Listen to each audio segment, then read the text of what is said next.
ಅಪರಾಧ ಮಾಡಿ ಅವರು ಕಾನೂನು ವ್ಯವಸ್ಥೆಗೆ ಭಂಗ ಉಂಟು ಮಾಡಿ ಶಿಕ್ಷೆಯನ್ನು ಅನುಭವಿಸೋದಕ್ಕೆ ಜೈಲಿಗೆ ಹೋಗಿರ್ತಾರೆ. ಅವ್ರಿಗೆ ಒಂದು ದಿವಸಕ್ಕೆ ನೀವು 663 ರೂಪಾಯಿ ಕೊಟ್ಬಿಟ್ಟು ಅವರ ಬದುಕನ್ನು ಉದ್ಧಾರ ಮಾಡೋ ಕೆಲಸ ಮಾಡ್ತಾ ಇದ್ದೀರಾ. ಇವತ್ತು ನಾವೆಲ್ಲರೂ ಇಲ್ಲಿ ಎಜುಕೇಟೆಡ್ಸ್ ಕೂತಿದ್ದೀವಿ, ಕ್ವಾಲಿಫೈಡ್ ಕೂತಿದ್ದೀವಿ, ಸ್ಕಿಲ್ಡ್ ವ್ಯಕ್ತಿಗಳು ಕೂತಿದ್ದೀವಿ, ಪರಿಣಿತಿ ಹೊಂದಿರೋರು ಕೂತಿದ್ದೀವಿ, ಒಂದು ಸೇವೆ ನೀಡೋಂಥ ಕೆಲಸ ಮಾಡ್ತಿದ್ದೀವಿ. ನೀವು ಅಪರಾಧಿಗಳಿಗಿಂತ ಕಡೆನಾ? ಹಾಗಾದ್ರೆ ಏನು ಅಂತ ಹೇಳಿದ್ರೆ, ನೀವೇ ಮಾಧ್ಯಮಗಳಲ್ಲಿ ನೋಡ್ತಿದ್ದೀರಾ, ಎಸ್ಮಾ ಕಾಯ್ದೆ ಜಾರಿ ಮಾಡ್ತೀವಿ ಅನ್ನೋ ಮಾತನ್ನ ಹೇಳ್ತಾ ಇದ್ದಾರೆ. ಅದು ನಮ್ಮ ಅಧಿಕಾರಿಗಳಿಂದ ಬರ್ತಿರೋವಂಥದ್ದು, ಸರ್ಕಾರದಿಂದ ಬರ್ತಿರೋವಂಥದ್ದು, ಅಥವಾ ಹಂಗೆ ಉಟ್ಕೊಂಡಿರುವಂಥ ಊಹಾಪೋಹನೋ ನಮಗೆ ಗೊತ್ತಿಲ್ಲ.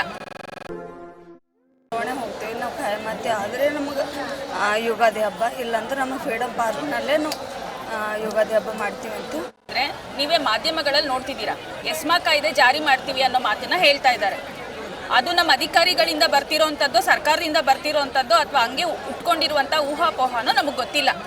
ಒಂದು ವೇಳೆ ಕಾಯ್ದೆ ಕಾನೂನುಗಳನ್ನು ಜಾರಿಗೊಳಿಸಿ ನಮ್ಮ ಒಂದು ಮುಷ್ಕರವನ್ನು ಹತ್ತಿಕ್ಕುವ ಪ್ರಯತ್ನವನ್ನು ಸರ್ಕಾರ ಮಾಡಿದ್ದೇ ಆದಲ್ಲಿ, ಕಾಯ್ದೆ ಕಾನೂನುಗಳು ನಿಯಮಾವಳಿಗಳು ನಾವು ತಪ್ಪು ಮಾಡಿದಾಗ ಅನ್ವಯಿಸೋದಾದರೆ, ನಾವು ಇವಾಗ ಸರಿಯಾಗಿ ನ್ಯಾಯ ಕೇಳ್ತಾ ಇದ್ದೀವಿ, ಸರಿಯಾದಂಥ ನ್ಯಾಯಯುತವಾದಂಥ ಬೇಡಿಕೆ ಕೇಳ್ತಿದ್ದೀವಿ, ಇವಾಗ ಯಾಕೆ ನಮಗೆ ನಿಯಮ ಅನ್ವಯಿಸಲ್ಲ? ಈಗ ನಾವು ಕೆಲ್ಸಕ್ಕೆ ಹೋಗ್ತಿಲ್ಲ, ಮುಷ್ಕರ ಮಾಡ್ತಿದ್ದೀವಿ, ಸಾರ್ವಜನಿಕ ವ್ಯವಸ್ಥೆಯಲ್ಲಿ, ಆರೋಗ್ಯ ವ್ಯವಸ್ಥೆಯಲ್ಲಿ ಏರುಪೇರು ಉಂಟಾಗ್ತಿದೆ, ನಿಮ್ಮದು ತುರ್ತು ಸೇವೆ, ನೀವು ಕೆಲ್ಸಕ್ಕೆ ಬನ್ನಿ ಅಂತ ವಾಪಸ್ ಕರಿತಿದಾರಲ್ವಾ? ಅದೇ ಯೋಚನೆ ನಮ್ಮದು ತುರ್ತು ಸೇವೆಯಲ್ಲಿ ಜೀವವನ್ನು ಪಣಕ್ಕಿಟ್ಟು ಕೆಲಸ ಮಾಡುವಂಥ ಸಿಬ್ಬಂದಿಗಳ ಜೀವವನ್ನು ರಕ್ಷಣೆ ಮಾಡಬೇಕು, ಇವರ ಬದುಕಿಗೆ ಭದ್ರತೆಯನ್ನು ಕೊಡಬೇಕು, ಇವರ ಸೇವೆಗೆ ಕಾಯಮಾತಿ ಮಾಡುವ ಮುಖಾಂತರ ಭದ್ರತೆಯನ್ನು ಕೊಡಬೇಕು ಅನ್ನುವಂತಹ ಕನಿಷ್ಠ ವಿಚಾರ ಯಾಕೆ ಯಾರ ಗಮನಕ್ಕೂ ಬರ್ತಾ ಇಲ್ಲ? ಮುಷ್ಕರವನ್ನು ಹತ್ತಿಕ್ಕುವ ಬಗ್ಗೆ, ಮುಷ್ಕರದಿಂದ ನಮ್ಮನ್ನು ಎಬ್ಸಿ ವಾಪಸ್ ಕೆಲ್ಸಕ್ಕೆ ಹೋಗೋದ್ರ ಬಗ್ಗೆನೇ ಎಲ್ಲರೂ ಯೋಚನೆ ಮಾಡ್ತಾರಲ್ವಾ? ನಮ್ಮ ಬದುಕಿನ ಬಗ್ಗೆ ಯಾರು ಯೋಚನೆ ಮಾಡ್ತಾರೆ? ಹಾಗಾದ್ರೆ ನಮ್ಮ ಜೀವಕ್ಕೆ ಬೆಲೆ ಇಲ್ವಾ? ನಮ್ಮ ಬದುಕಿಗೆ ಬೆಲೆ ಇಲ್ವಾ? ಕಾಯ್ದೆ ಕಾನೂನುಗಳು ಬರೀ ನಮ್ಮ ಆತ್ಮಸ್ಥೈರ್ಯವನ್ನು ಕುಗ್ಸೋದಕ್ಕೆ ಮಾತ್ರನಾ? ನಮಗೆ ಭದ್ರತೆ ಕೊಡೋಕ್ಕಾಗಲಿ, ಸಮಾನ ವೇತನ ಕೊಡೋಕ್ಕಾಗಲಿ, ಅಥವಾ ಕಾಯಮಾತಿ ಕೊಡೋಕ್ಕಾಗಲಿ, ಅಥವಾ ನಮ್ಮ ಘನತೆಯಿಂದ ಕೆಲಸ ಮಾಡುವ ಹಕ್ಕನ್ನು ನಮಗೆ ಕೊಡೋದಕ್ಕಾಗಲಿ ಕಾಯ್ದೆ ಕಾನೂನುಗಳು ಅನ್ವಯ ಆಗೋದಿಲ್ವಾ? ಹಾಗಾದರೆ ನಾವು ಕಾನೂನನ್ನು ಏನಂತ ಪ್ರಶ್ನೆ ಮಾಡಬೇಕೀಗ? ತಪ್ಪು ಮಾಡಿದ್ರೆ ನಮಗೆ ತಲೆದಂಡ ಕಟ್ಟಬೇಕು ಅಂತ ಹೇಳ್ತೀರಾ, ತಪ್ಪು ಮಾಡಿದ್ರೆ ನಮ್ಗೆ ಶಿಕ್ಷೆ ಕೊಡ್ತಿದ್ದೀರಾ. ನಾವು ಸರಿಯಾದ ಬೇಡಿಕೆ ಕೇಳ್ತಾ ಇದ್ದೀವಿ, ಅದನ್ನು ಈಡೇರಿಸುವಲ್ಲಿ ಯಾಕೆ ನೀವು ಯೋಚನೆ ಮಾಡ್ತಾ ಇಲ್ಲ ಅನ್ನೋ ಪ್ರಶ್ನೆನ ನಾವು ಕೇಳಲೇಬೇಕಾಗುತ್ತೆ.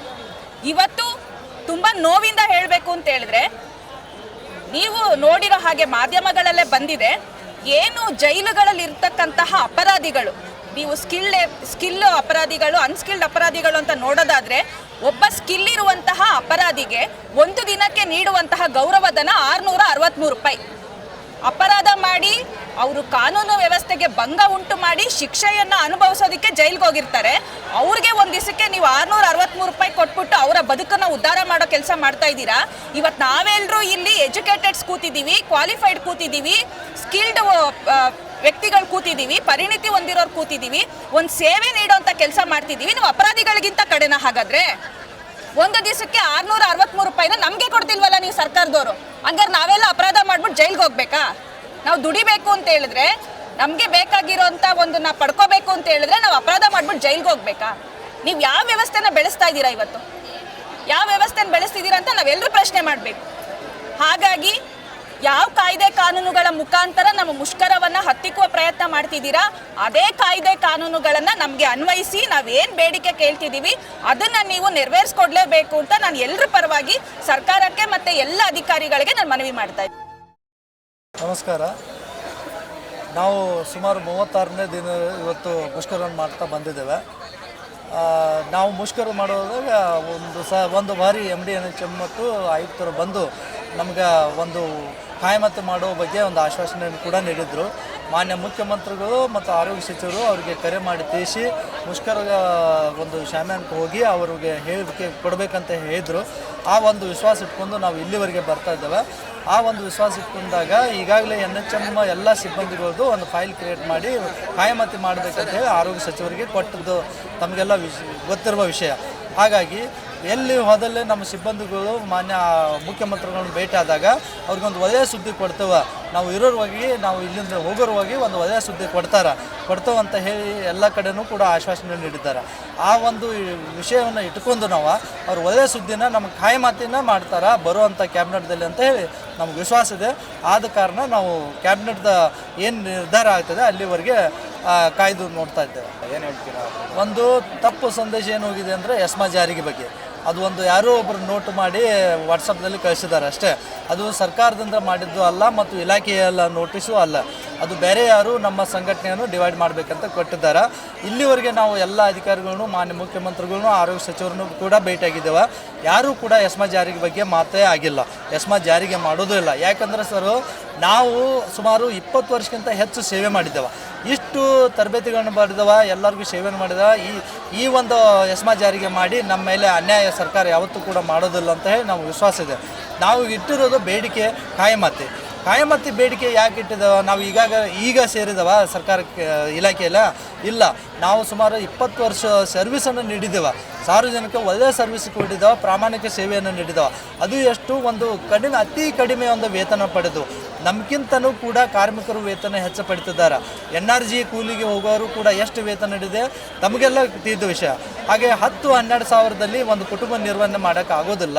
ಕೋವಿಡ್ ಬಂದಂಥ ಸಮಯದಲ್ಲಿ ನಾವು ಸಾರ್ವಜನಿಕ ಒಳ್ಳೆಯ ಸೇವೆ ಕೊಟ್ಟಿದ್ದೇವೆ. ಯಾರಿಗೂ ಜೀವ ಹಾನಿ ಆಗಬಾರ್ದು ಅಂತೇಳಿ ನಮ್ಮ ಕುಟುಂಬದ ವಿಚಾರ ಬಿಟ್ಟು ನಾವೇ ಬೇರೆ ಎಲ್ಲೇ ಇದ್ದು ನಾವು ಸೇವೆಯನ್ನು ನೀಡಿದ್ದೇವೆ. ಆಗಲೂ ಕೂಡ ನಾವು ಕೇಳಿಲ್ಲ ಕಾಯಮತ್ತಿ ಮಾಡಿ ನಮಗೆ ವೇತನ ಹೆಚ್ಚು ಮಾಡಿ ಅಂತ ಹೇಳಿ. ನಾವು ಕೇಳ್ತಿರೋದು ಈಗ ಇದೇ ಸರ್ಕಾರದಲ್ಲಿ ಕೋವಿಡ್ ಬಂದಂಥ ಸಂದರ್ಭದಲ್ಲಿ ನಾವು 3-4 ವರ್ಷ ಕೋವಿಡ್ ಪರವಾಗಿ ನಾವು ಸೇವೆಯನ್ನು ನೀಡಿದ್ದೇವೆ. ಈಗ ನಿಮ್ಮದೇ ಸರ್ಕಾರ ಇರೋದರಿಂದ ನೀವೇ ಆ ಒಂದು ಸೇವೆಯನ್ನು ನೋಡಿ ಸನ್ಮಾನ ಕೂಡ ಮಾಡಿದರೆ ಮತ್ತು ಕರ್ನಾಟಕ ರಾಜ್ಯ ನಂಬರ್ 1 ಅಂತ ಹೇಳಿ ದೇಶದಲ್ಲಿ ನಂಬರ್ 1 ಅಂದ್ಕೊಂಡು ಕೂಡ ನೀವು ಒಂದು ಸನ್ಮಾನ ಪಡೆದಿರ್ಬೇಕಂದ. ನಮಗೆ ಹೂವು ಹಾರ ಹಾಕೋದು ಬೇಡ, ಚಪ್ಪಾಳೆ ತಟ್ಟೋದು ಬೇಡ. ನಿಮ್ಮದು ಒಂದು ಸರ್ಕಾರ ಇರೋವಾಗೆ ನಮ್ಮ ಕಾಯಮತ್ತಿ ಮಾಡಿ ಹೋಗಿ ಅಂತ ಹೇಳಿ ನಾವು ಮನವಿಯನ್ನು ಮಾಡ್ತಾ ಇದ್ದೇವೆ. ಆದರೆ ನಮಗೂ ಈಗಾಗಲೇ MD NHM ಅವರಿಂದ ನೋಟಿಸನ್ನು ಕೊಟ್ಟಿದ್ದು ಇಷ್ಟೇ ಮಾತ್ರ. ಎಲ್ಲ ಆರೋಗ್ಯಾಧಿಕಾರಿಗೆ ಹೇಳಿದ್ದು 48 ಗಂಟೆಗಳ ಕಾಲದಲ್ಲಿ ನೀವು ಕರ್ತವ್ಯಕ್ಕೆ ಹಾಜರಾಗಬೇಕು ಅಂತ ಹೇಳಿದ್ದಾರೆ. ಆ ಆಗದಿಲ್ಲ ಅಂದ್ರೆ ಡಿಸ್ಟ್ರಿಕ್ಟ್ ಹೆಲ್ತ್ ಸೊಸೈಟಿಯಲ್ಲಿ ಮಾನ್ಯ CEO ಸರ್ ಅವರು ಚೇರ್ಪರ್ಸನ್ ಇರ್ತಾರೆ. ಅವ್ರು ಏನು ನಿರ್ಧಾರ ತಗೋದಂತ ಅವರು ಒಂದು ಸಂದೇಶವನ್ನು ಕೊಟ್ಟಿದ್ದಾರೆ. ನಾವು ಇವತ್ತಿನ ದಿನ ಎಲ್ಲ ಜಿಲ್ಲೆಯಲ್ಲಿ ಸುಮಾರು 200ಕ್ಕಿಂತ ಹೆಚ್ಚು ಸಿಬ್ಬಂದಿಗಳು ಸೇರಿ CEO ಸರ್ ಅವ್ರಿಗೆ, DHO ಅವ್ರಿಗೆ, DC ಸರ್ ಅವ್ರಿಗೆ ಮನವಿಯನ್ನು ಮಾಡ್ತಾ ಇದ್ದೇವೆ. ನಾವು ಬರುವಂಥ ಕ್ಯಾಬಿನೆಟ್ದಲ್ಲಿ ನಮ್ಮ ಪರವಾಗಿ ಆಗ್ತದೆ, ನಾವು ಕಾಯಮತ್ತೆ ಆಗೇ ಆಗ್ತವೆ. ಇಷ್ಟು ದಿನಗಳ ಕಾಲದವರೆಗೆ ತಾವು ಸಹಕಾರವನ್ನು ಕೊಟ್ಟಿದ್ದೀರಾ. ಇನ್ನು ಕೆಲವು ದಿನಗಳ ಮಾತ್ರ ನಮಗೆ ಸಹಕಾರ ಇರಲಿ ಅಂತ ಹೇಳಿ ನಾವು ದೇವರ ಮನೆ ಅಂತ ಗದಗ ಜಿಲ್ಲೆಯಿಂದ ಬಂದಿದ್ದೆವು. ನಾವು 36 ದಿವಸಗಳ ಕಾಲ ನಾವು ಏನು ಒಳಗುತ್ತಿಗೆ ನೌಕರರು ಇವತ್ತೇನು ಮುಷ್ಕರವನ್ನು ಮಾಡ್ತಾಯಿದ್ವಿ. ಸರ್ಕಾರ ಆದಷ್ಟು ಬೇಗನೆ ನಮಗೆ ಕಾಯಮತ್ತೆಯನ್ನು ಮಾಡಬೇಕು. ಇವತ್ತಿಗೂ 36 ದಿವಸ ಆದರೂ ಯಾವುದೇ ರೀತಿ ನಮ್ಮ ಸರ್ಕಾರದ ಪ್ರತಿನಿಧಿಗಳು ಬಂದು ನಮ್ಮ ಒಂದು ಸ್ಪಂದನೆಯನ್ನು ಮಾಡ್ತಾ ಇಲ್ಲ. ಬರೀ ಭರವಸೆಗಳು ಕೊಡ್ತಾ ಇದ್ದಾರೆ. ನಾವು ಸಮೇತ ನಮ್ಮ ರಾಜ್ಯದಲ್ಲಿರ್ತಕ್ಕಂಥ ಎಲ್ಲ ಸಚಿವರಿಗಾತು, ಮಾನ್ಯ ಶಾಸಕರಿಗಾತು, ಮಠಾಧೀಶ ಮಾನ್ಯಗಳಿಗಾತು ಎಲ್ಲರಿಗೂ ಸಮೇತ ನಾವು ಮನವಿಯನ್ನು ಮಾಡ್ತಾಯಿದ್ವಿ. ನಾವು ಕೊರೋನಂಥ ಸಂದರ್ಭದಲ್ಲಿ ನಾವು ಕೆಲಸ ಮಾಡಿದ್ದೀವಿ. ನಮ್ಮ ಜೀವವನ್ನು ತೊರೆದು ಕೆಲಸ ಮಾಡಿದ್ದೀವಿ. ನಾವು ಬೇರೆ ಏನೂ ಕೇಳ್ತಾ ಇಲ್ಲ. ಬೇರೆ 8 ರಾಜ್ಯದಲ್ಲಿ ಆಗಿರ್ತಕ್ಕಂಥ ಒಂದು ಕಾಯಮತ್ತಿಯನ್ನು ನಮಗೂ ಅದೇ ರೀತಿ ಮಾಡಿಕೊಡಿ ಅಂತ ಕೇಳ್ತಾ ಇದ್ದೀವಿ. ಆದರೆ ಯಾವುದೇ ರೀತಿ ಇನ್ನೂ ನಮಗೆ ಸರ್ಕಾರದ ಮೇಲೆ ವಿಶ್ವಾಸ ಇದೆ, ನಮಗೆ ಮಾಡೇ ಮಾಡ್ತಾರ ಅಂತ ವಿಶ್ವಾಸದೊಂದಿಗೆ ನಾವು 36 ದಿವಸ ಆದರೂ ಇಲ್ಲಿ ಕೂತಿದ್ದೀವಿ. ಹಾಂ ಸರ್, ಇದೆ. ಅದಕ್ಕೋಸ್ಕರನ ಇಲ್ಲಿ 36ನೇ ದಿವಸ ಆದ್ರೂ ನಾವು ಇಲ್ಲೇ ಇರೋದು. ಅದು ಯಾವುದವರು ನೋಟಿಸ್ ಕೊಟ್ಟರು ನಾವು ಇಲ್ಲಿ ಗಟ್ಟಿಯಾಗಿ ಕುಂತಿರೋದು. ಯಾಕಂದರೆ ನಮಗೆ ಏನಾರ ಒಂದು ಸಿಹಿ ಸುದ್ದಿ ಕೊಡ್ತಾರೆ ಅಂಥೇಳಿ ಅದೇ ಭರವಸೆ ಮೇಲೆ ಇಲ್ಲಿ ಇದ್ದೀವಿ ನಾವು. ಸರ್ಕಾರ ಎಷ್ಟು ದಿವಸ ಅಂತ ನಮಗೆ ಇದು ಕಾಯಿಸ್ತಾರೆ. ಅದು ನಾವು ಇವಾಗ ಗಟ್ಟಿ ಮನಸ್ಸಾಗಿ ಕುಂತ್ಬಿಟ್ಟಿದ್ದೀವಿ ಇಲ್ಲಿ. ಅವ್ರು ಏನಾರ ನಮಗೆ ಮಾಡಲೇಬೇಕು. ಅದೇ ಒಂದು ನಮ್ಮದು ಇದಿರೋದು. ನಾವು ಯಾವುದು ಬೇಡಿಕೆಯನ್ನು ಇಟ್ಟಿಲ್ಲ, ಯಾವುದು ಜಾಸ್ತಿ ಮಾಡ್ರಿ ಅಂತೂ ಇಟ್ಟಿಲ್ಲ, ಯಾವುದು ಕಡಿಮೆ ಮಾಡ್ರಿ ಅಂತೂ ಇಟ್ಟಿಲ್ಲ.